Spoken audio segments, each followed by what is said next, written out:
Unchained Smokerz podcast, the place to be to learn about blockchain, crypto, and NFT. Welcome to the special edition of the Unchained Smokerz podcast together with Braden to talk about VETPets launch on Ethereum. I think yes, sir. We are in need of a special episode. There's a lot of information to take in about the VETPets and the evolution to DegenZ, I believe. Right? Yes, sir. Correct. Yeah. That's Cool. right. Hey, before we start, I just really appreciate, you taking time and to, have me on and spread the good word, man. It means a lot. And for anybody out there who's not aware, we actually met in person in Vegas at CNFT Con. Well, it's not called CNFT Con. I can't remember what it's called now. But NFT XL. Yeah, NFT XL. Less than 2 months ago, right? Or was it 6 weeks ago? Something like that? Something like that. Not too long ago. Not too long ago. It was a good time too. Great time. Yeah, man. It's actually I still how do you say it? It still feels like a dream. I've never been on holiday or anything before. Oh yeah, that was your first time in America. First time abroad. First time out of the Netherlands, and I'm flying 26 hours to Las Vegas, meeting all people I already talked to for 2 years.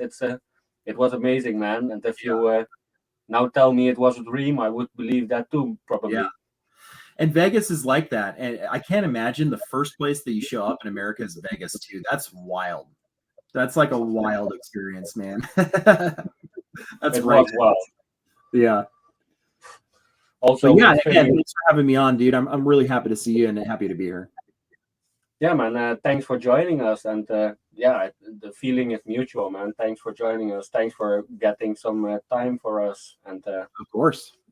Yeah, let's fucking go, man. Let's go. I'm excited. So let's first start with VVardogs. Can you give us a brief introduction for the new people that aren't aware of VVardogs? Sure. Absolutely. So VVardogs, we're a PFP project on VeChain, and we've always known, going way back before we conceptualized VVardogs. Funny enough, we were going to call ourselves VETPets, which our original name was VETPets. When we decided that we were going to go with VeChain, there was already a VETPets, and just coincidentally. And, we were asking around, we asked the marketplaces, World of V and VC, should we just be VETPets again? They're like, probably not, even though it was kind of a rug project, the guy Rug. They're like, probably not, just because confusion and stuff. So we thought about names for a little bit, and then VVardogs came up, and we're like, okay, that's pretty good. And obviously I'm glad, like, we're VVardogs, we're not VETPets, right? So I think that was a blessing in disguise. But we, myself and Kurt, the co-founder, we're filmmakers, and a little bit of our pedigree or backstory is that we are two of 3 guys who co-created and started a company called VET Veteran Television, and that was back in 2016.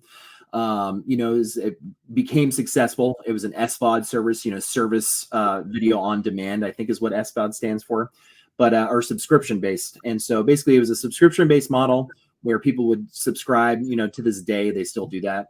And so, we always knew that we wanted to get in, when we decided we wanted to get into NFTs, we knew that we wanted to be a film company. And try and recreate some of the success that we had with VET, but into the NFT era of what we call Film 3. That's a term that's been thrown around. I like to think that Gerg invented it, but I don't think he did. I think somebody else did. That we stole that from. But so we've always known that we wanted to be a film project, but we knew that we weren't going to be able to just make films right away. We knew that we needed to make a community, nurture that community. And we decided to go with VeChain because VeChain was the first NFTs that we got into. The first NFT I ever purchased was a World of V Genesis card. It was actually it wasn't one of the basic ones. It was the platinum one or something. Like, it was like an expensive one. I think I paid 40,000 VET for it. Just it was one of those things. And so, but we were in the Discords, in the V Kings Discord and the World of V Discord and stuff like that. And we, decided to go with VeChain because we wanted to be a part of this community because we love the community. And then we also wanted to be, kind of like we had the idea of if we can go into VeChain and we can crush and we can become one of the top projects, then from there, we'd be small fish, we'd be big fish in a small pond, and we can expand and do the film stuff. And that's where we're at now. We're at the point now where we're trying to do our film stuff and expand our brand into Ethereum, if you will. Yes, I saw some small short movies pass by. I think, and the branch out to Ethereum is a logical step. I think because I think so too. Yeah, the community of VVardogs on VeChain is pretty active, pretty loud. It makes sense. It just makes sense. And for clarification, because a lot of people are like, hey, does this mean you're leaving VeChain? And, what about VeChain and stuff like that? The answer to that's absolutely not. We love VeChain. We love the foundation. The foundation hooks us up with all these things. We love the community. We love, other projects, Black V Market, Mad V Apes, et cetera. And so we're not, we have plans to make some content eventually with the foundation, continue going to these events, continue fostering the OG dogs and portal dogs on VeChain community and building there. And we look at it like this expansion to ETH as a good thing, right? Potentially, right? If we are successful on Ethereum, then it's only going to help VeChain, right? Because imagine that there's an Ethereum guy and he's buying a VETPet or later a DegenZ. And he's like, where do these guys come from? Who are these guys? Oh, they come from VeChain. Oh, VeChain has NFTs. Let's go, kind of thing. Yeah. And further than that, when we do DegenZ, an idea that we've been tossing around, I don't know if this will actually happen, but I want to make it happen, is how are we going to do the whitelist for DegenZ? How do you get a whitelist? Well, you have to go create a VeChain wallet. You have to buy a VarDog, a portal dog, a Mad V Ape, like an Inca Empire. Like we'll just be like, you buy all these fucking NFTs, and that's how you get the whitelist of the thing. So, so the answer is, we're always going to be baseline VeChain. The dog's home is VeChain.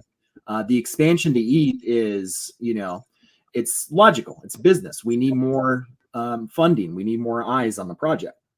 And that's where a lot of the money is and a lot of the capital is. And so it's it makes sense to do, in my opinion. Yeah, in my opinion too. People splash 15 Ethereum or 15 Ethereum on one NFT on ETH. Yeah. It's crazy. Imagine 2 or 3 of those guys coming to VeChain. They would sell out entire Black V Market, entire World of V, entire VC, and we will all be here like, shit. Did I really paper-hand it for that? Yeah, exactly, man. So that's and look, you know how hard it is to run these projects. We're in the Wild West here. I've heard other people say it. I think there's been several people who have said this, and they're absolutely right. It's that there are no experts in what we're doing. Like it hasn't been happening long enough for there to be an expert. So we're all kind of just shooting from the hip. And we're trying to figure out how to do this shit. And, and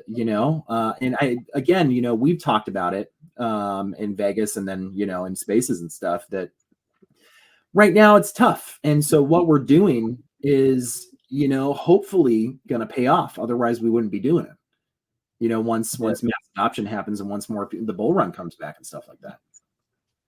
One sec. We have Kranaking joining in.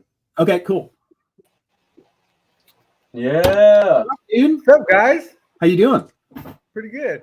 Nice to see you. Good to see you too again, Braden. Seem like I run into you a lot. Yeah, dude. We saw each other quite a bit. We saw each other before the event, in Vegas. Because I think it was like San Antonio, and then then Las Vegas. And then Vegas =1, Vegas year 1. We saw each other. Yeah, at the Hive. Yes. Yeah. Well, year 1, whatever.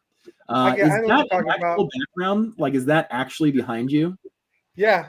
That's awesome, dude. That's awesome. I got some stickers. That's dope. Yeah, well, let me show you. My background is just my office. So I made a VVardogs. I uploaded a VVardogs thing.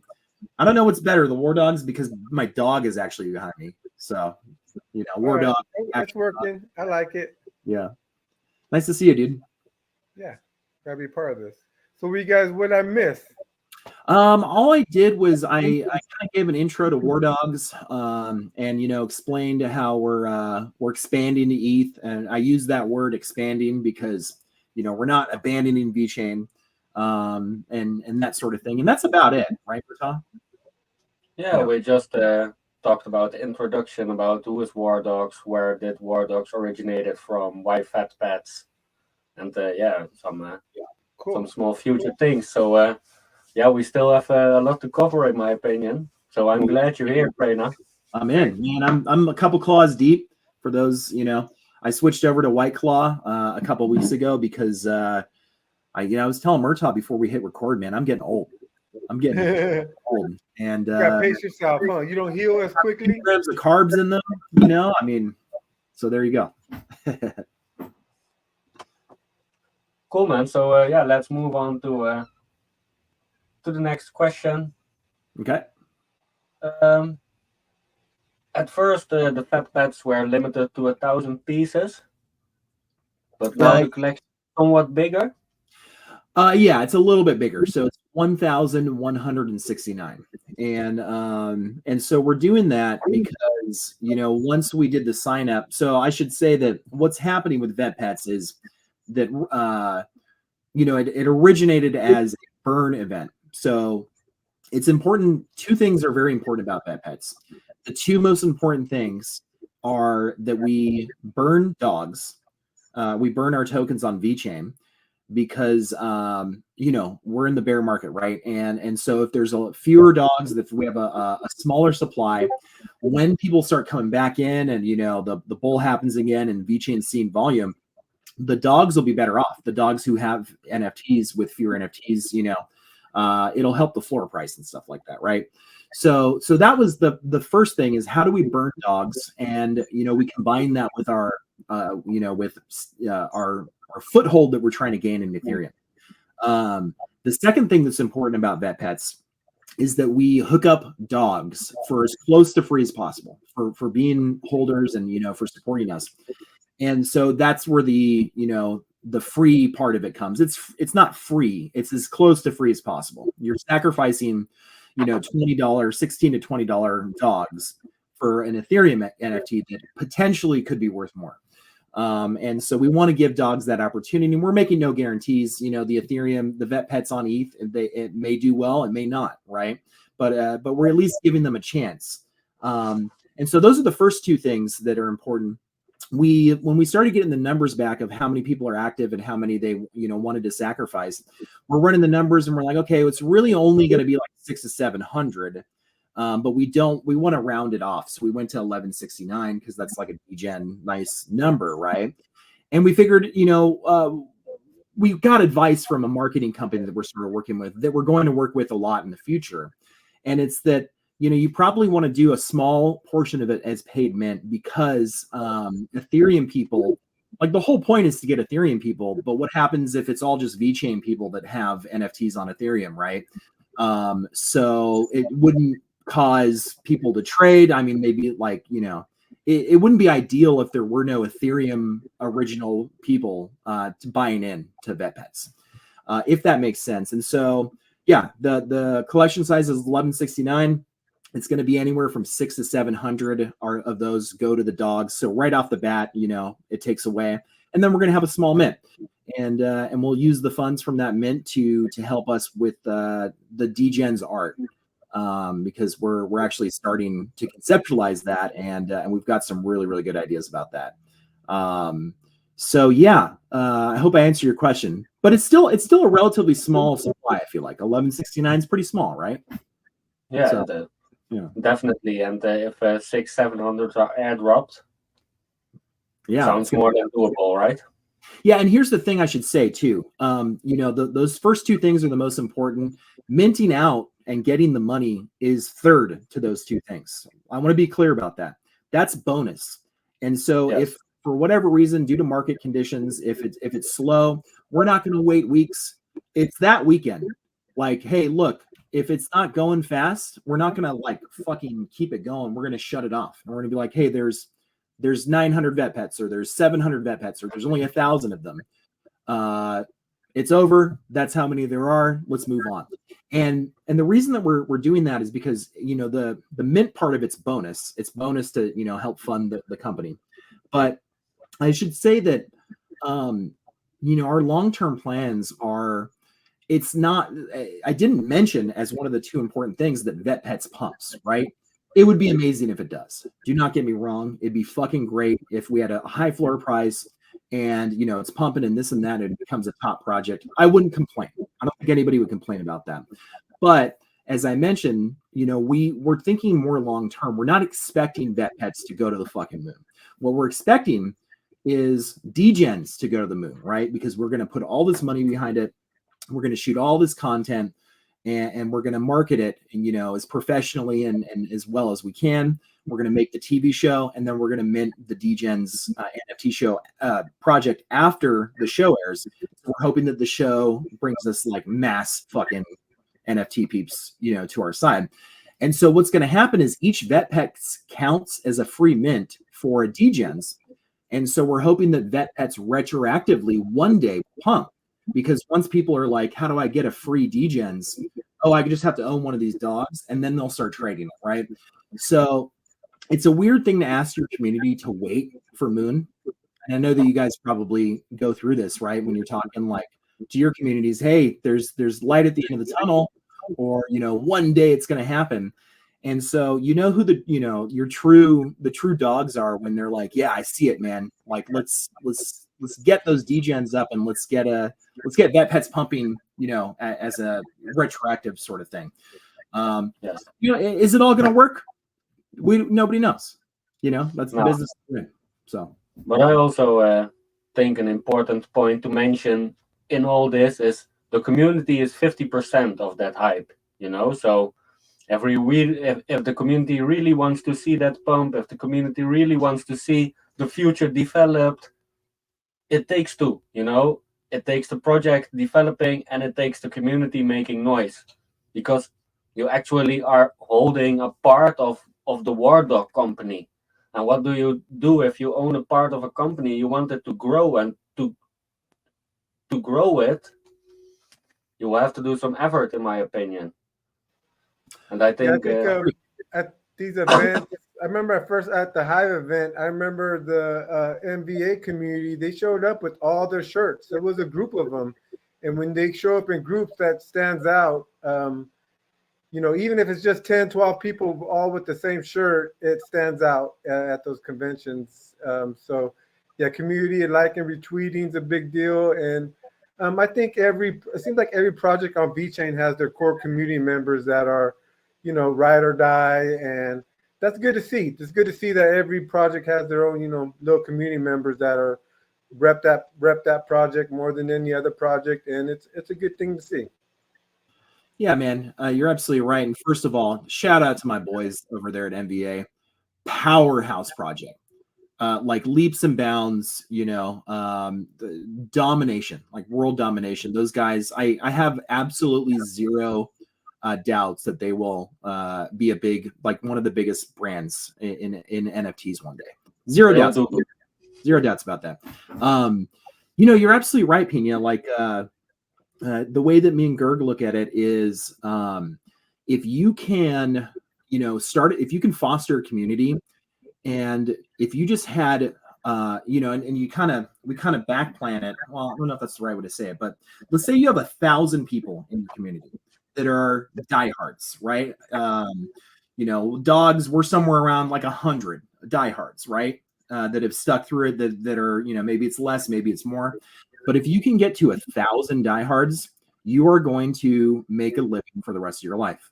And that's the number that we kind of arbitrarily said. It doesn't really matter what the number is, but you're absolutely right. Like what you want to do is you want to foster your community, and you want to bring them along with you, you know, wherever you're going, sort of thing. And so, like, let's say we have 100 dogs who are diehards. You know, if we keep kicking ass and the bull comes back and we keep doing the jobs right, you know, maybe that 100 will turn into 200 and then 300 and then, you know, and then you got like however many Sappy Seals has diehards, probably somewhere like around 4,000, right? So, and that's the big leagues right there. That's what we're shooting for. So it's about these little victories, and that's why I think the community is so important, because all these small things that we do matter. You know what I mean? Whether it's the retweet, whether it's like the event in Discord, because you never know which one of those events is going to convert somebody into a diehard. True that. Yes, I do believe communities need to engage with each other. I think that's important. I think we need to see more cross-community engagement on our home chain, because we are all very I don't know how to say it in English, man, but we call it a huismus. We stay in our own yard, and I really think that if we combine all of our powers, we would blast most of the right row away from stock tweets. Oh, dude, 100%, man. And there's so much talent in VeChain too. We were just talking about Inca Empire, like before we were recording.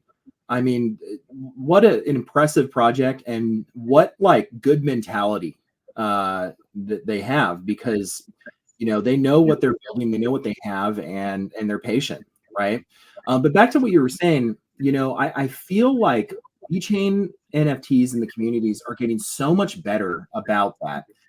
Despite it's weird to say, despite how sentiment is really low, I think the core people that have stuck around are getting better at that. Because I remember when I came in to VeChain, as a project guy, there was all these things that were, in my opinion, like slightly toxic, right? Which I didn't. I mean, at the time I didn't think toxic. I thought like, oh, a little bit toxic. A little bit toxic, right? And like, so for example, one of those things is, hey, VeChain is everything, ride or die. Like, how could you talk about Cardano or whatever? And the other was like, if your artist is on the team, me and Gerg, we're self-conscious of that. We don't give a shit anymore. Like, we paid our artists to make the thing. We're fucking movie makers. We pay everybody to do our shit for us, right? It's just that's the kind of artist that we are. But at the time, it was like, oh, your artist isn't on the team? Like, it's a big deal. And we're like, why? What does that fucking matter? And shit like that. And so I did see the controversy. Someone tweeted about, I know who tweeted about it. The Fix guy tweeted about it, about the art from VVardogs coming from Fiverr. Yeah, and then he exposed Coach Club after that, and But I mean, I remember guy. that, and it's like, okay, I'm a film director. I'm a writer director, right? So what I do on film sets is I convince people to make the movie. Like, I communicate with them my vision, and if I'm a good director, it comes out how I want. And if I'm an even better director, it comes out how they want, and I say like, oh, that's even better. You know what I mean? And so, I mean, we did the same thing. We like, we're like, they're going to be dogs. They're going to have guns. They're going to look like this. Like, no, I don't like that gun. Draw it differently. It's the same thing, Yes. Yeah. Some people were making some troll noises. My first Twitter account, I finally surpassed 2,000 followers, and then it got suspended because of the same guy. So who was that guy again? Because I remember the tweet, but I don't remember. The guy from Fix NFT. But yeah. Okay. He has like 10, 15 Twitter accounts, and he's trolling with all of them. Yeah. And so he just reported me like 15 times with 15 different accounts, and Twitter isn't even responding on me. I'm trying to communicate with them for 4 months already. Yeah. They just sent me the auto message back. We're gonna look into it 2-3 days. Yeah. So he definitely reported us from a bunch of different things. And although we never got canceled, I know that the dogs are shadow banned. You know what I mean? And we've been shadow banned forever. The only reason that we get good engagement on Twitter is because the diehards like have notifications on. Nobody sees VVardog shit. It's probably in part to that guy. It's in part because we post, hardcore shit or whatever. It's a bunch of different things. So what do you guys think the blockchain solution to, this X, Twitter, where do you think there would be a decentralized platform similar to X? And do you guys know about it? 100% there will be. And I don't know who's going to win, but I know that that's going to happen. Right now, there's Mice Media, if you guys have seen them. Super solid NFT project. They're on ETH. I think that they did some mice on Polygon. I could be wrong about that, but that's I think that they're going to be the first ones to do it, and we're good friends with them. It's a really interesting project, but 100% it's going to be decentralized, 100% decentralized. Mice Media say that they're a media company, right? Maybe the guys who maybe NFT Twitter evolves into not a media thing, but something else. I don't know what that looks like, but it's definitely going to be decentralized. I completely think that's going to happen. What about you guys? I have no clue, man, but I did see media. Yeah, I believe everything Web 2 is going to be decentralized eventually, on Web 3. And I don't see anything that can't be on Web 3, coming from Web 2. So I think there's just a matter of getting, there's going to be eBays on Web 3. There's going to be OnlyFans on Web 3. There's going to be all that's going to be coming eventually. So I think so too. I think so too. And it's, this is the stuff I think about is like, as filmmakers, what can I do to position myself to be able to make a living, not just with VVardogs, but like, once I know that these things exist, but once like a really big, say Fiverr or what's the other one? Upwork, but a Web3 version of that. These exist already, but once it's like more mainstream, I'll get on there and be like, hey, do you guys need an editor? Here's my day rate. Hire me to edit your shit. Like you can do your Web 2 shit in Web 3, kind of like you're saying. So that's, I agree with you, man. And I was also watching this documentary earlier just today about the Wayans brothers, how they kind of got screwed out some money from some scary movie.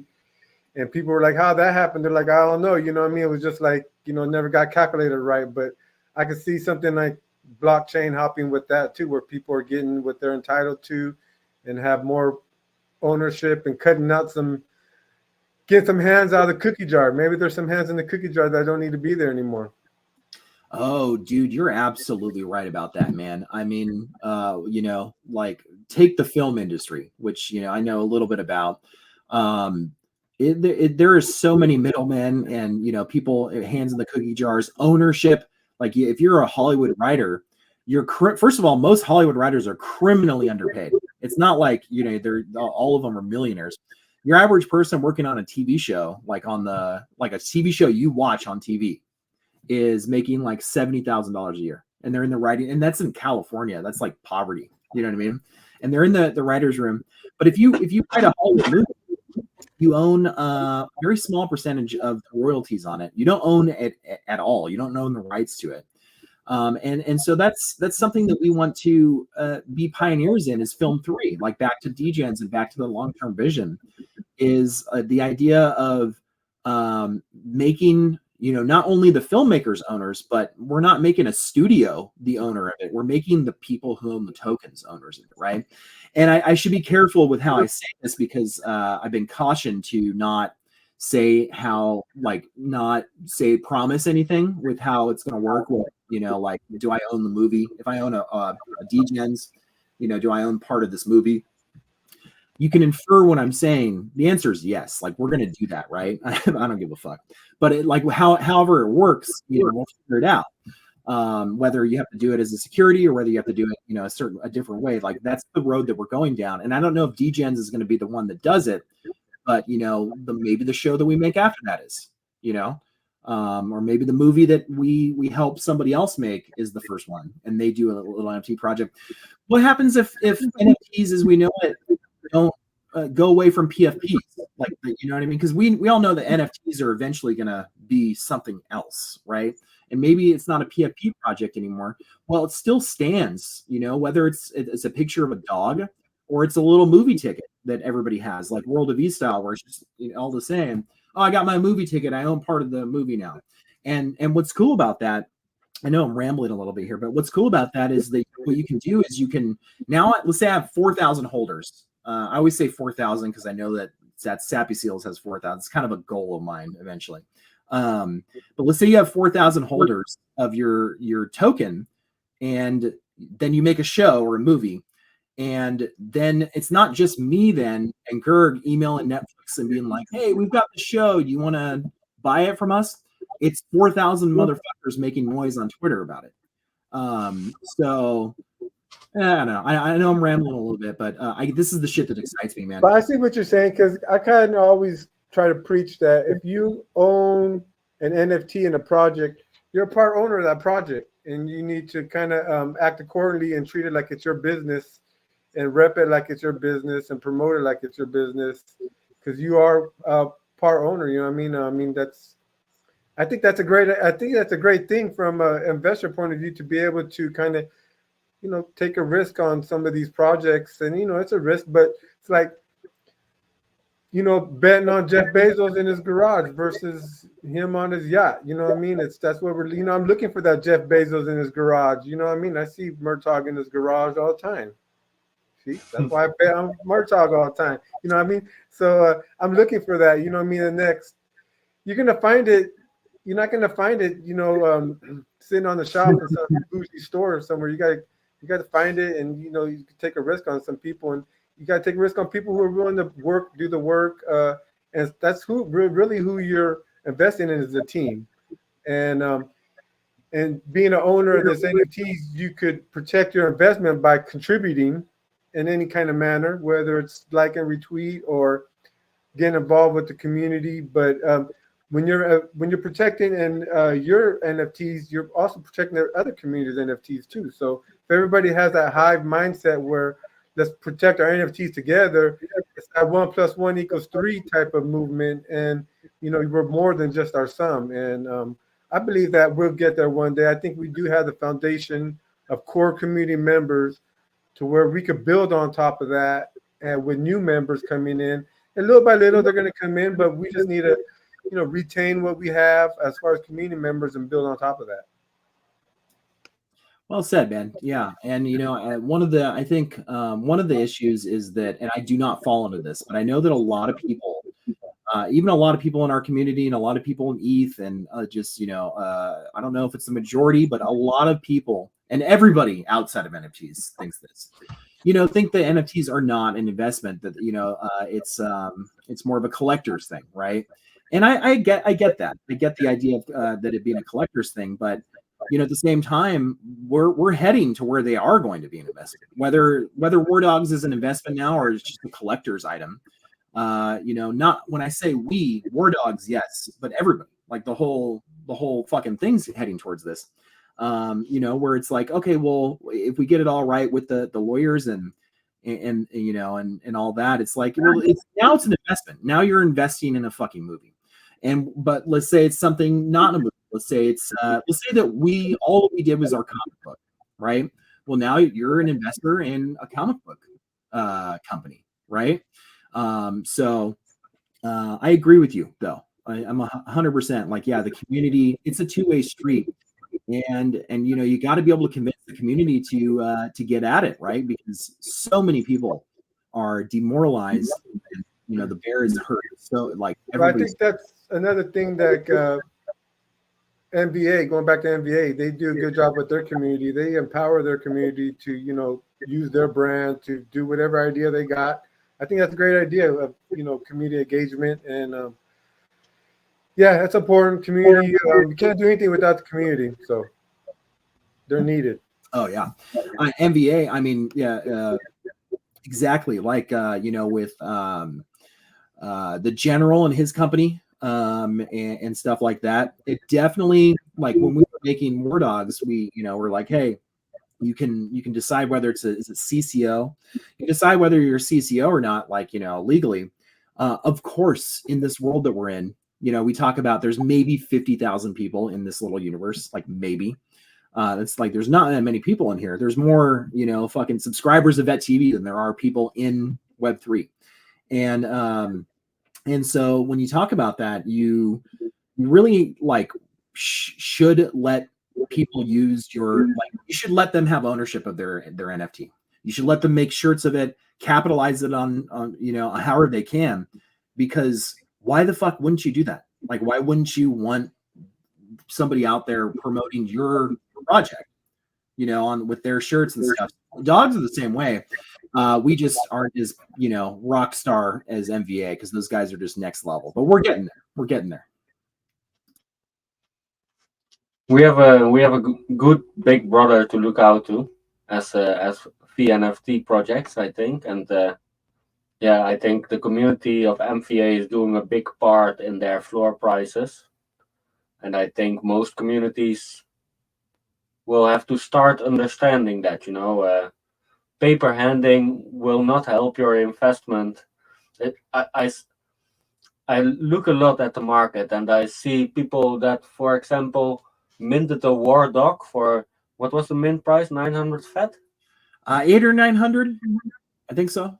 So Yeah. they minted one for 900 FET when FET was worth 8 cents, and now they are dumping it on collection offers of 150 FET when FET is 1.5 cent. And I mean, I don't get it. But I'll never get it. You know what I mean? I've been on the receiving end of those collection offers, because I put in some collection offers, and I can't believe people actually, go through it. And I get some of my highest ranking NFTs through collection offers. It's crazy. But yeah, I'm there to scoop that stuff up. So I capitalize on that. Dude, buy low, sell high, Yeah, I love it. Be fearful. I buy low on VC and World of V, and then I list it higher on Black V Market. I mean, there's people in VeChain, and there's traders on VeChain that actually make money, which is funny. If they're in a place where it's their currency is like much less than the US dollar, you flip it, you're making rent, and that's something that's cool about NFTs. I think it's cool. But that also contributes to the collection offer stuff, and people learn the floor and stuff. So I feel like it's our job to in a way, as project founders, to, I don't know, I mean, you just do the best you can, right? But to incentivize them not to, for whatever reason, because that's the whole thing. It's hard to, I mean, like behind closed doors, me and Gerg and whoever are like, like fucking these motherfuckers, selling for pennies. But at the end of the day, like, you also have to incentivize them not to, right? It's kind of your job. But, it's not as black and white as that. It is a two-way street, right? So, but yeah, man, I mean, it's so tough now that with watching a high-ranking dog go for nothing, it hurts. And I mean, that's what we're doing here. We're gonna have these dogs burned, and hopefully, like we all think, VeChain's gonna rise once again, right? And so what's the process do you burn a dog, get a vet pet, or do you have to burn a couple dogs? How does that work? So yeah, you burn 3 tokens on VeChain. You burn an OG war dog, you burn a portal dog, and you burn a portal pass, and then that is 1 vet pet. We allowed up to 10. So if you're a dog, you can get up to 10, which is 30 tokens, right? But those are the guys that are whales, mostly doing that. And then if you burn an icon, you get 10. So there are people who can get more than 10. Goods is an example. Goods is burning, I think, is he 2? He's either burning 1 or 2 of his icons. But the guy's gonna have like 30 vet pets, just how it is, And yeah, so you burn it. And so the way the math works is that for every vet pet that's created, 3 tokens are going to be burned on VeChain. And so whatever 1169 is times 3, that's how many is, over 3,000 are going to be burned. Now, I know what you're thinking, because we're going to mint some of them and they're not going to be burned, right?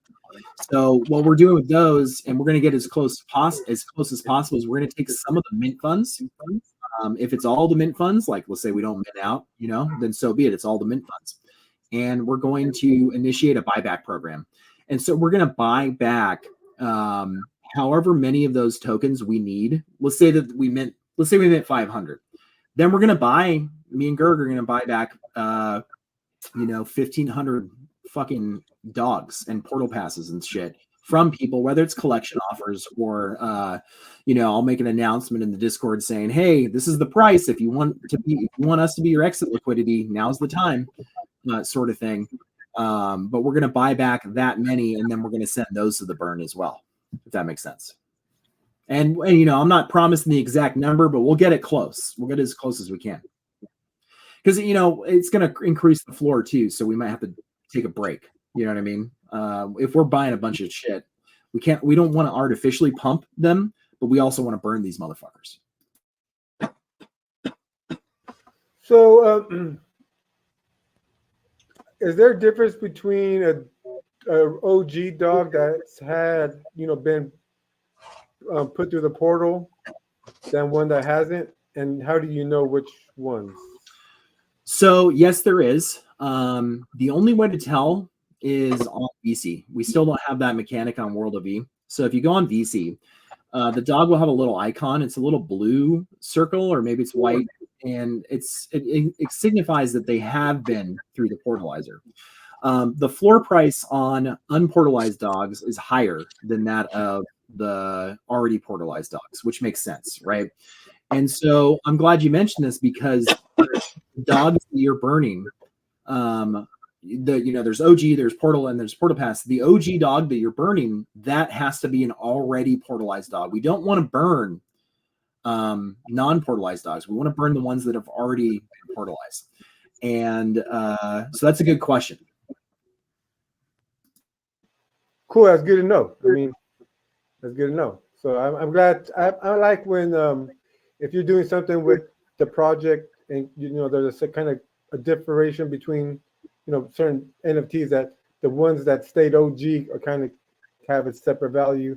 I like that. That's kind of cool. I like that as a collector, because at the end of the day, I'm a collector. I mean, I know I think as an investor, and I do hope I can at least make my money back one day. But I'm having fun as a collector too. So there's got to be some kind of fun. There's got to be something to do with your NFTs besides just stare at them all day. So things like these, portal passes and like the Gangster Gorilla reroll, that's fun. That that's something you got to do, and it was pretty much free for So yeah, man, you guys are doing a great job.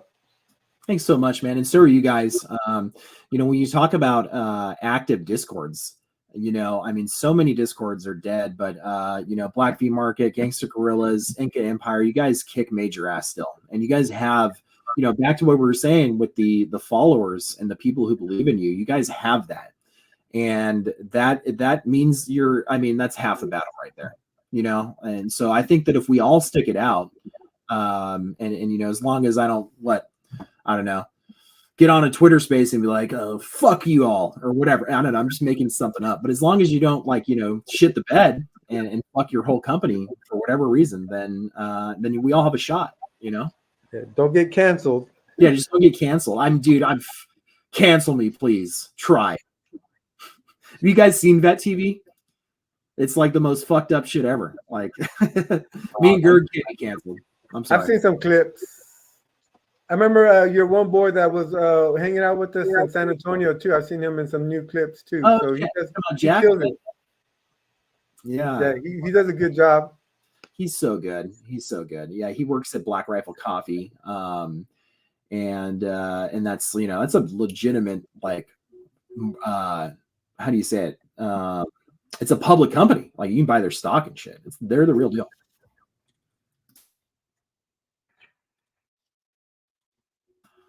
But yeah, man. Dude, such a cool conversation with you guys. This is the kind of shit that I love talking about. Is forward thinking stuff. I kind of get caught up in the future a little bit, and sometimes as a result of that, we drop the ball on current stuff. And so I think the one thing dog needs to get better at we look to you guys and to MVA and a lot of projects that are kicking ass do a lot better job at us at being active with events and cool things and stuff like that. And sometimes me and Greg forget about that because so whether it's like we're writing or we're thinking about what the DegenZ look like or whatever the case may be, getting on spaces and running our mouths about how we're gonna make fucking movies and stuff, going to events, and we got to do a better job of coming back and like really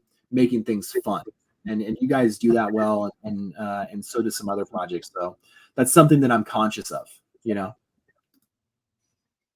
Well, I will promise we will think more often about VVardogs and collaborations between our families. I'm pretty sure Golden Empire is up for that too.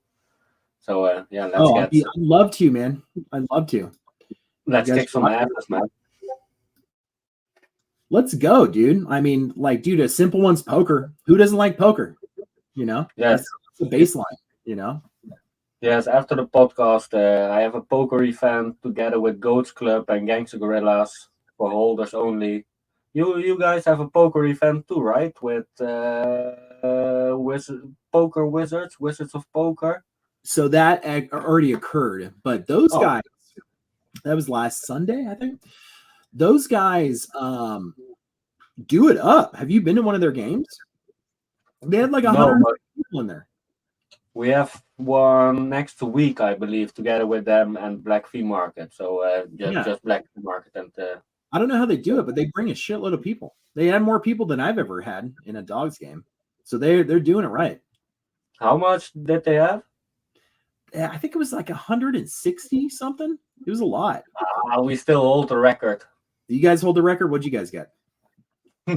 What did our last Gangster Gorilla poker tournament got? Like 200 or something? Yeah, I think it was close to 200. Yeah. Nice. That was one of those. 189. That was the exact one. There you go. Yeah, you guys might. That was that Buddy Herb extravaganza poker. Buddy Herb is shout out to Buddy Herb. He's the best collab manager that we could ever wish for, man. He's active in a lot of Discords, a lot of communities. He made the last poker event was cross-chain with P-Chain, XRP, Algorand, and H-Bar. So he got 4 communities inside one poker tournament, prizes from projects. I don't know how he does it, but when I try to get a collab, I have to buy an NFT from the project. When he does a collab, they send him 5 NFTs for one thing. He's a magician when we talk about collabing, man. Oh, dude, that guy's awesome. I just sent Greg a message. We've got like a notes thing, and I said we need a collab manager. That's all I said.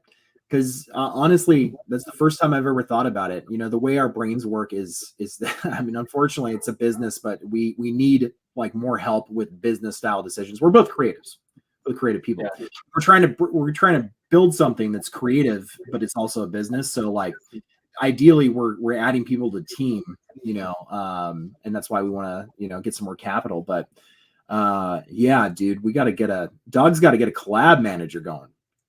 That's funny. Well, I'm pretty sure that if you just put like a channel in the Discord, open functions, and you ask for Discord moderators or a collab manager, definitely people from the community are going to step up.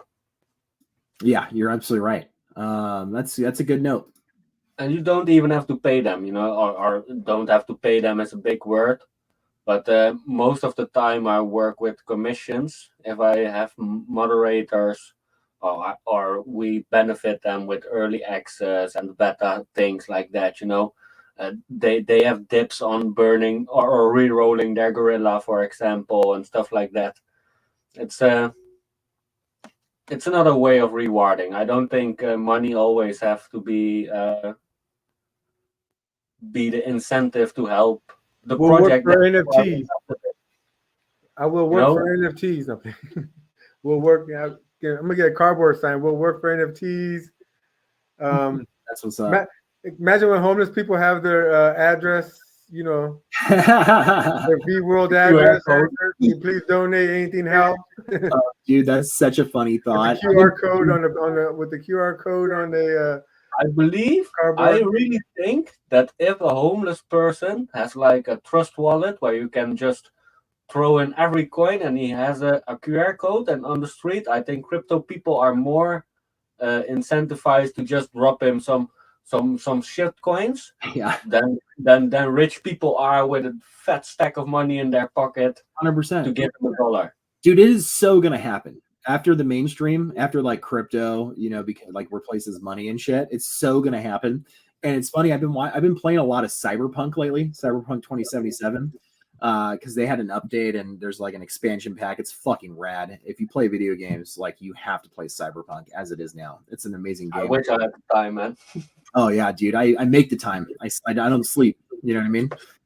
But what I'm getting at is that it's like a dystopian future where, you know, it's all, I can just imagine like a Blade Runner future where there's all this future cyber tech and all these neon signs and stuff, and then some fucking dude just asking for somebody to send him some Shiba or whatever. It's a funny thought. Can I get some Shiba, man? You never know. You never know. I mean, how many times have movies come true, you know, in the future, and it's not, you know, it's not impossible.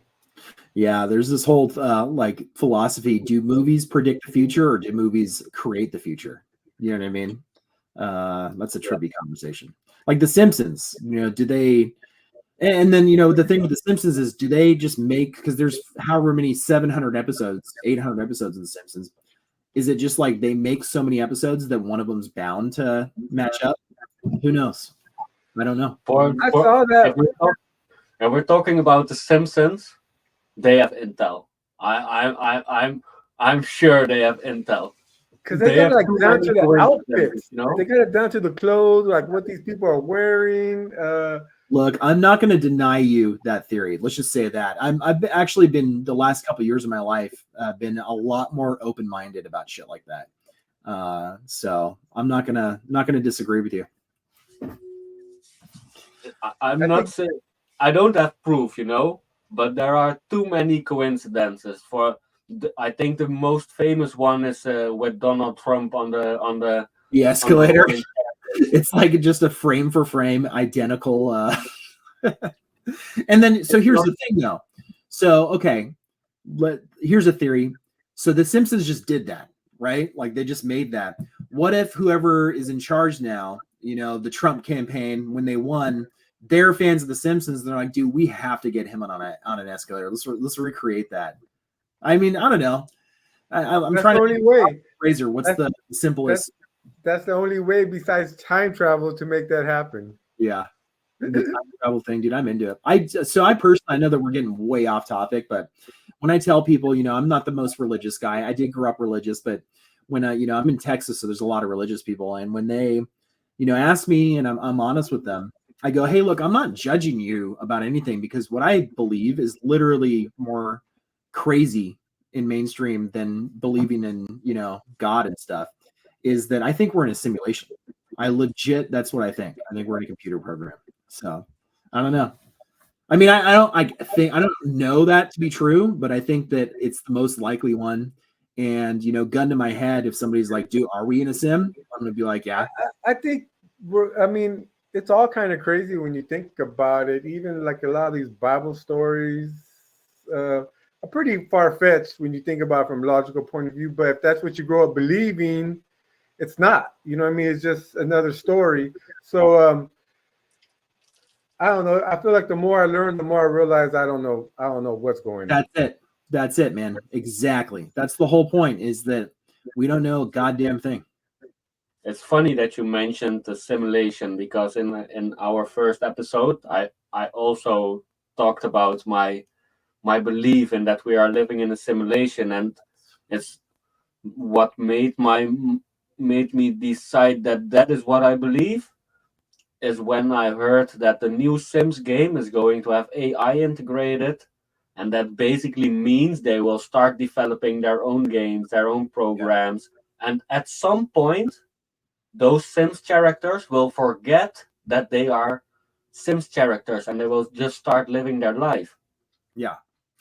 Exactly, man. And if you've seen Elon talks about how we're most likely in a sim because if you have two things happen, if you have AI that becomes AI, like true AI, where it's sentient, essentially, and then you have video games that can be indistinguishable from reality, which that's going to happen. It's called the uncanny valley. I mean, you already have that. Like you already have games that fool people older than 60 into thinking it's real. And so if you have those two things, then therefore it becomes almost impossible that we're not in a simulation. And because when you think about it, like what are the odds that we're the first one? However, a new guy, I just saw this like a couple weeks ago, and a guy about a couple years ago came out with like it's a super simple thing to think about, but like for some reason nobody did. But the idea is that do we now have those capabilities? We don't. At least that we're not aware of, like some, minus some government shit. But like, do we have AI that exists that's sentient? No, we don't. Okay, so then what he argues is that brings it down to 50-50 because we're either the first ones, in case that means no, we're not in a sim, or we're in the sim and we just haven't, like gone to the next program yet or whatever, like created our program. So the odds that in the simulation is 50-50. I have another crazy theory also, man. Let's hear it. This is my bread and butter, baby. Let's go. One astronaut, a veteran astronaut, he mentioned that he thinks we are a colony. So we had a planet, we fucked up, they sent a colony to Earth, and that's how we came here. Because in the end, nobody know how we came here. No, and that idea of that we come from aliens or we are aliens or whatever, I think it's a realistic one. I mean, what I tend to stay away from stories, and so I'm gonna say Scientology. I am not a Scientologist. I don't think that shit's real. But I mean, when it comes to the base of what they're saying, beings coming from another planet, that's their baseline story is more realistic than anything.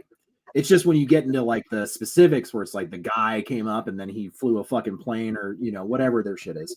But yeah, I mean, life coming from space is also, I think, a very real possibility for sure. 100%. I mean, I just think that if we really came from monkeys, because I don't believe in it. I believe in something, but not in God. I don't know how to describe it. But if we really came from monkeys would have started evolving in time. They would have become more human. I think it would work like that. If we came from monkeys, they would evolve too. And I think we just the difference is too big.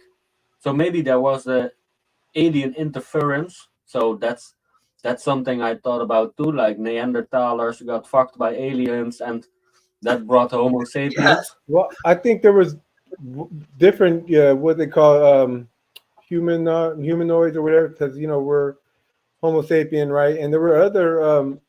It's a missing link, is what they call it. Yeah, there were other types of humans out there. Because even in, I mean, we're gonna bring up the Bible, because even in the Bible, I feel like there's 3 different species of humans. You got the Adam and Eve humans. When Cain got kicked out, he went to some other community, which was, how could there be, if Adam means the first humans, who's this other community? So there was those people, and then there was Goliath, the giants. That's a whole nother race of humans. So just in the Bible alone, there's like 3, and then you got all these ones that we're digging up right now. Going back over tens of thousands of years, outdating all the Bible stories. Yeah, who knows? Like I said, the more you learn, the more you realize you really don't know what's really out there. You don't know what's buried out there. Oh shit, man! Nobody knows a goddamn thing, and I think that's such a like a mature thing to figure out. It's taken me damn near 40 years to figure that out, but it's like, and that's what scientists have figured out. They get taught that when they become scientists, right? But I mean, it's definitely a moment in your life when you can realize that you don't actually got anything. That I think maybe you can get some peace or something. It's definitely a thing to strive for, in my opinion. But again, I don't know shit, so who knows? Yeah, I think my dad has that age now. Every time I worry about some conspiracy theory or something, he said, "Yeah, what are you worrying about? It's just gonna happen."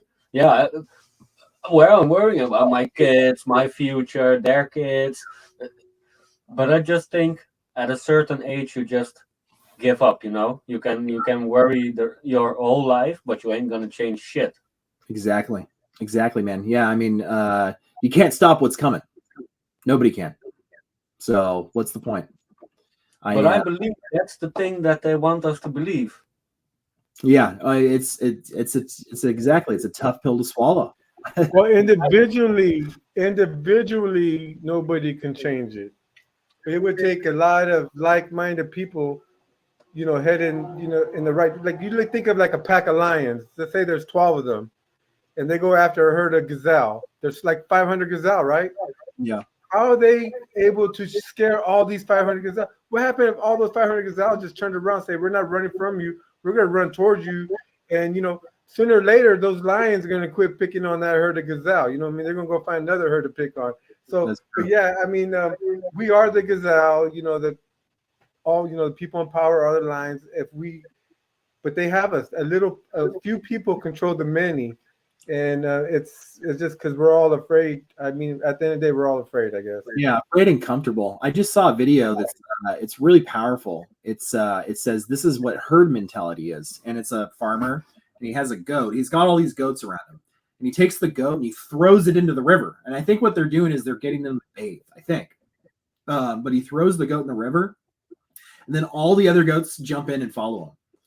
So it's like all he had to do was just throw the one guy in. It's very interesting to think about. But man, I know that we're way off topic. But hey, these are my kind of my favorite conversations to have, so I don't really care. And some of these conversations are at the core of blockchain. You know what I mean? Because people are getting tired of being controlled by, and blockchains is one of the ways where people can actually have some kind of power. I mean, until blockchain come in and mess it all up. Blockchain it's real freedom, man. And so what I think I like about it the most is that it offers freedom in that manner as much as we can, but it also offers transparency. It's hard to wrap your brain around as a normie or somebody from the outside. They're like, what is the blockchain or what are NFTs? And I'm like, it boils down to digital ownership. That's what an NFT is. And so like, once you can get them to understand that you can own something digitally, and once I can be like, hey, have you seen what my son's doing? That he's severely addicted to Roblox and that he wants to live in that universe and not real world. And like, he's going to own shit in Roblox and sell that shit. Once you can break that through, like, and then they're like, okay, I get it. But the idea that it's transparent, it's on the blockchain, everybody can see it. And that clashes with that it's, that it's anonymous. So those two things are like, it's hard to wrap your brain around two things like that happening at the same time. And so anyways, yeah, I think that blockchain, I'm with you. I think it's, I'm one of those guys. I think it's going to change the whole world. And that we are super early. That's what I believe. Early as fuck. I was watching a video the other day, like just like on gaming tokens, because I'm kind of big on the gaming sector. Talking about Roblox and all that. How Dogecoin at the height of the bull run was at like a $70 billion market cap. Right, and right now all the gaming tokens together are only like a $12 billion market cap. And that's all of them. That's the Mutable X's and the Galas, and there's a lot of gaming tokens out there. Oh yeah. It'd be that small just shows how early we are. Yeah. And, dude, I'm a fan of Gala, and there's one that I've been looking at. So I haven't in a while been looking at this, but I'm a huge gamer, and I think that even though VVardogs is not a gaming project, I do think that the first entertainment companies that are going to really, succeed with blockchain are going to be game companies. I think it's totally obvious to me. And so I've looked into Gala as, more of a consumer than, I'm not a game maker or whatever. But there's one that they're making. I don't know. I don't think Gala is actually making. I think that it's part of Gala. But it's a game called Miranda's, and it looks really like it could potentially be the first mainstream AAA type game that's not made by like fucking, Call of Duty. Those guys are going to do their own thing, right? But first, like built from the ground up blockchain game. And essentially it's an MMO, and it looks really, really cool. But they have their own currency that you win as money, and that currency is the actual token, Miranda's token.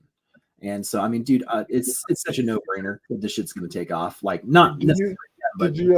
Have you snagged up any of the NFTs for Miranda's? I did, dude, and I did it like just so by the top shit. I have like, it was during the bowl. And I was like, I don't know, it's worth hardly nothing. But I have a couple of their how do you describe it? You can buy like item shops, right? And you can buy like armories and stands. And so if you're a player in the game, you can collect the fucking Miranda's token from running your item shop. So it's like you're just doing a virtual job. It's like you're a business owner. Yeah, because it's called Materium. Materium is their Materium, right? It's Materium. Yeah. I have some exemplars. I got probably about 6 or 7 exemplars. I got. Nice, I'm big on that game too. I'm Miranda's. I'm bullish on Miranda's. Fuck yeah, so am I, dude. Yeah, and you can buy a graveyard, and then so when people respawn, like you're getting money, you're getting the token. So that's so it's gonna be like an open, like a real world economy. So like I got one of the exemplars that can find the special wood. Because you're gonna have to chop down this wood, right. You're gonna have to take it to a lumber yard. They're gonna have to do their thing, and then they sell it to the weapon shop to make their special handles or whatever. So like it's like a real world economy where you can go out, you can just chop wood all day and make material. You know what I mean? That's awesome. And so like imagine when it's not. I mean, look, Miranda's looks dope. I'm sure it's going to be a great game. They have some of the same guys that were on big dick teams like Call of Duty and shit like that. Actually making the game, but coming back to VR. Imagine when I'm like fucking just actually chopping the wood in VR, or not actually, but like notionally, this is my job, and then I take the wood and then I get the. I mean, come on, dude. Like, what future do you think is coming? Somebody's gonna have to do all the something while AI is doing their jobs that they used to have. So exactly, dude. So we got to come up with ways to make money. Like our lemmings are going to be making us money. Like what's going to happen when there's no truck drivers? What are those truck drivers going to do? They got to go into VR and fucking chop wood. I don't know. Got to go drive trucks in the metaverse, in the metaverse somewhere, and I heard that before you know, another Earth. I heard people are making money as tour guides in some of these metaverses, where somebody just stands in the metaverse somewhere and guides people that go here, go there, and that's like a job right now. I heard Subway has like a store in the metaverse where somebody's on the metaverse taking orders. You know what I mean? So, I think there's going to be some future. I'm not saying everybody's going to be on the metaverse, but I think there's going to be a big group of more people than you'd expect are going to be living in the metaverse. Our grandchildren will be living in the metaverse. Yeah, that like when you're in the metaverse and in VR, it actually fucks with your perception of time. So people are going to feel like they're living longer. Wild shit, dude. I've been tracking this for like decades now. The reason that I'm so keen on this is because I almost religiously used to follow this guy. His name is Ray Kurzweil. And if you haven't heard of Ray Kurzweil, he's a futurologist and he's an inventor and he predicts shit. And so for instance, he predicted the exact month and year of the fall of the Soviet Union and shit like that, just like random shit like that, right? But he had this book called The Singularity is Near that came out, like at least 15 years ago, maybe even longer. And he's a futurist, so he predicted all the shit that we're in right now, to a T. It's pretty uncanny, and he's just a genius that figured it out, right? but he predicted it all based off of information technology and the internet and like how fast information gets tossed around. But yeah, I mean, one of the things he talks about is VR. Everybody's going to be in VR. And he said this 20 years ago. And it's like, now we're just seeing, if you're smart enough now, you're like, people really are going to be in VR for their entire fucking lives. Soon. Yes. Like sooner than we think. What if we wake up if we go to sleep? That's what I mean, dude. That's the shit that's the questions I ask myself every night before I go to bed is like, is this the time where I'm going to get fucking jacked out? You know? I don't know. Oh, dude, I love how you guys are getting high too, because like this is such a stoner combo too, you know. I wish I was getting high. I'm just severely addicted to nicotine. That's all this is. Yeah, man, good combo, guys. I'm too. I'm smoking spliffs. So so you got some tobacco. Nice. Yeah, it's a Dutch thing, man. Not a lot of Dutch people smoke pure. Yeah. I knew that. So I went to Holland and I went to Amsterdam and when I was 18. And I don't know if I told you this in Vegas or not, but we were huge potheads. I'm from California. And so our entire identity when I was in high school was being a pothead. Like everything was about being a pothead. And so we get to Amsterdam and the first thing is like head to a coffee shop, right? So we head to the nearest coffee shop and I'd smoked spliffs before, very rare, but I had. And we get in there and, they have all the buds, but then they have this giant, like, fucking spliff, pre-rolled. And I think it was like 3 grams worth of tobacco. And it was huge. And I'm like, fuck it. I'd rather just get this, smoke it right away. And so the first time I smoked in Amsterdam was a spliff. And it got me fucking high because I smoked the whole thing. Just straight to my dome. So I was like super duper high. Yeah, they do crazy stuff in Amsterdam. But I think the USA surpassed us by far. We still have the same legal shit here. The coffee shops can sell, but they can't grow, they can't buy. The back end of the whole weed industry is illegal. So edibles are hard to get, extracts are hard to get. I didn't know that. Interesting. What do you guys think about Thailand? You guys realize that Thailand sells weed now? Moelie is there at the moment. He showed me a picture of a video of a Thai guy making him a spliff there in some kind of weird place. The guy is taking ages to make a pre-roll with a pre-roll cone. He's grinding it. He's doing all kind of weird stuff. But it's 100% legal in Thailand. It's crazy to actually think about it. Yeah, I mean, Asian countries don't usually fuck with stuff like that. That's actually a big step. That's a. I mean, it's out of nowhere because I remember watching this movie where these girls got accused of drug trafficking. And they did all this prison time, and it was like, fuck that, I'm never going to Thailand. You know what I mean? And then now it's like that I got weed. That's the first place I want to go now is Thailand. Dude, so it's a game changer. It's like but that's kind of how Nevada was too, because Nevada was totally zero tolerance for weed. Dude, yeah, it's so weird. I mean, like it's good, but I remember, I was going to Vegas. I mean, like I said, I'm a little old now. I remember going to Vegas when I was 21, which is, I don't know, 20 years ago. And there were signs on the way there that said, if you fucking get caught with weed, we'll throw you in jail. It was like, what? What are you talking about? But yeah. It's like Texas. Yeah, it's like Texas now. That's the one thing. I'm in Texas now, and all my neighbors smoke. It's like Texas now is like California when I was growing up. People smoke weed, and it's just like a ticket. If you get caught, and I don't even think that they do it. So it's not as hardcore, but still, like, come on, what the fuck's wrong with Texas? Like, what are you doing? I used to go to Lake Tahoe. I don't know if you ever been to Lake Tahoe. Oh yeah. Oh, dude, I'm from Northern California. Right, you're from San Jose, right, or something like that.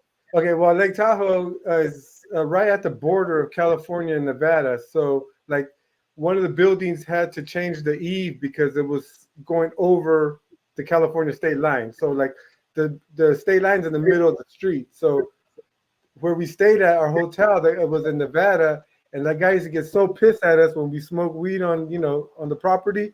He goes, just go across the street. So all we had to do was go across the street and smoke weed and we're fine.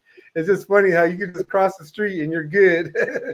And but yeah, Nevada was so like zero tolerance. And then now there are dispensaries everywhere, like probably more dispensaries than Starbucks out here. So.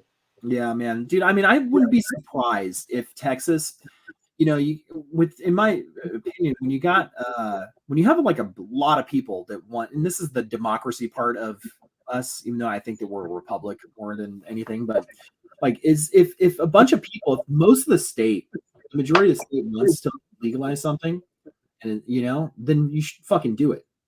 Like, it's not a no-brainer to you guys. It's a no-brainer.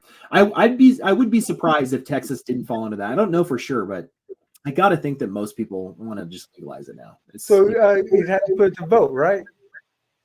Put it to vote. Yeah, you know what I mean? Yeah, they put it to vote. These motherfuckers are voting or something. Do you think blockchain will help with voting?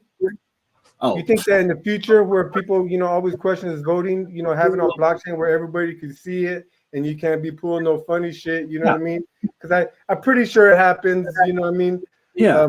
Blockchain voting fraud is probably been going on for the last 100 years or something. But they're not going to want it to happen too, right? And so, for example, Republicans, they're not going to want it to happen for a long time because people who don't have access to voting for whatever reason, or like they just don't care to vote, if something makes it easier for people to vote, the Republicans aren't going to want it because it'll skew things to their side. And then the opposite. I mean, I'm not trying to stand for anybody right now. The opposite is going to be true in some form because the Dems are the one who are fucking rigging everything too, right? So they're not going to want it because it becomes transparent. We need a third party. There we go. Got to do better than those guys. That's it. That's the play. We're getting all shit now. We better take a step back. I know. We're going to be controversial. But yeah, I just see, but blockchain is a solution. I always thought about, because you always hear about voter fraud. Well, if you put blockchain, everybody has their government wallet, you know what I mean? And, when that person dies, that wallet is, removed from circulation. That way it can't be used for, that way you don't have to worry about dead people voting. Which happens, man. It's wild. Yeah, dude. I mean, back to the block, dude. It all comes back to the block. The block it's gonna solve so many problems, and it's gonna. And here's the thing, dude. You guys know Gary Vee. He's like a motivational guy. I like him. I don't give a shit what anybody says. I like him a lot, man.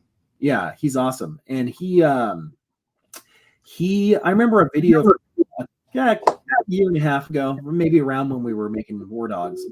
And he's got this video where he's talking about NFTs, and he actually really predicted the bear market too. I mean, he's all about NFTs, but I remember him saying 99% are going to zero, yada yada. Anyways, the video that he said was, he said, hey, and it got me thinking about it. He's like, blockchain is World War III shit. I need you guys to like realize what this is, because what are we talking about? We're talking about giving control back to people. Who doesn't want that? And the governments, like the United States government, China, like these big governments, they don't want us to have any power. And so what's going to happen is, man, like we're either going to get there or we're not. You know what I mean? Yes, and I also believe we are the last ones that can change that, can change the narrative. We are the last ones that can make it possible for our children to live in a free world instead of a 100% controlled world. Exactly, man. I'm an optimist. I just am. I think we're gonna win. I think so too, man. Let's go. I feel it in my bones. I see it everywhere. People are waking up. People are getting interested in conspiracy theories. I think, now I'm really getting controversial, but I really think the COVID thing wasn't the best move they could have made. You know, I think it opened a lot of eyes. Oh, dude, they fucking shit the bed on that one. My God, it was such horseshit. Oh man, but yeah. Oh, go ahead. And now we have the 2025 thing coming up, right? You just what's 2025? The election? What are we talking about? I believe they talking about a water crisis and blackouts for the internet and stuff like that. Okay, cool. All right, so they're prepping. They're prepping their fucking shady moves. Got it. I mean, dude, I'm in Texas. Like, what can I say? I moved to Texas at the appropriate time, and for all of its faults, like, you know, they don't have weed or, you know, reproductive rights, which I don't agree with. Oh, for all the faults of Texas, like, one thing that's cool about it is that Texans are gonna be like, nope, not gonna do it. You know, like, hey, we're the Republic of Texas now, and so you guys can go fuck yourselves, and we're gonna chill right here. So that's a bonus of living in Texas.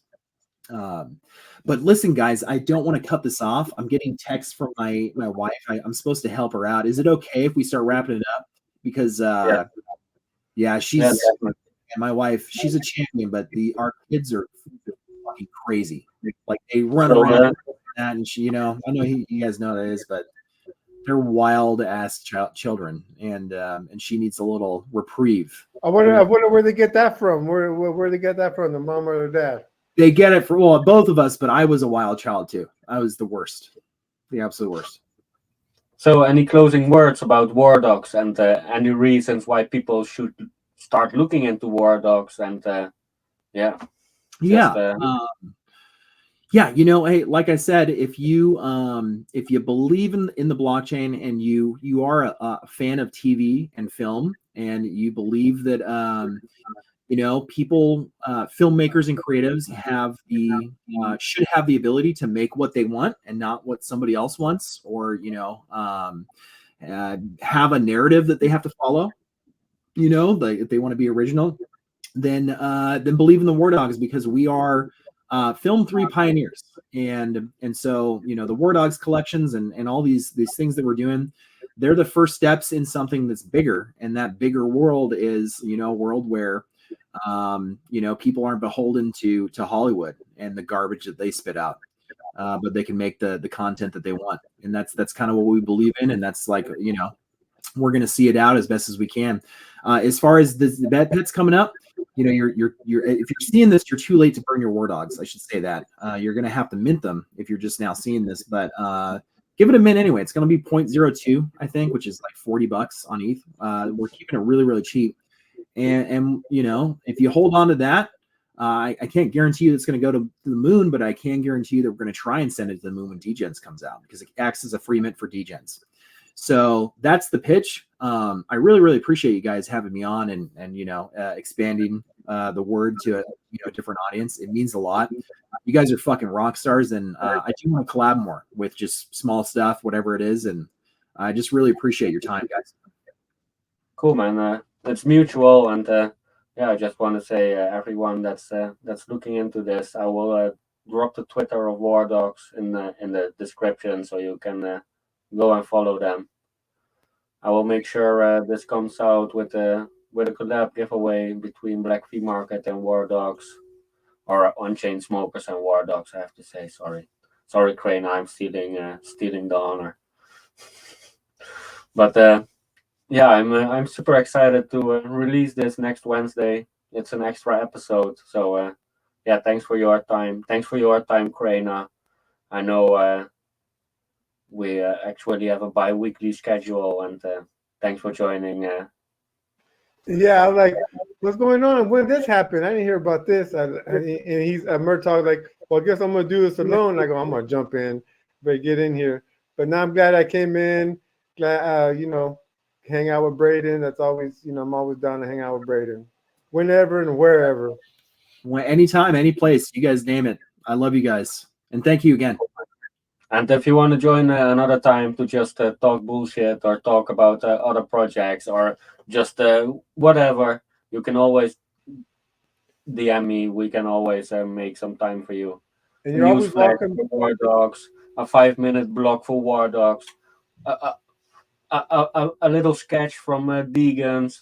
Just let us know, and yeah, man, we will make sure it gets to our audience also. Lots of love, got it. man. And you're always welcome to the Sunday space too. So if you ever want to come by, let everybody know what you're doing there. Just stop by, request to speak, and you're always welcome. I appreciate that. I'll take you up on that as well, my man. Much of love. Thanks for joining us, man. Love.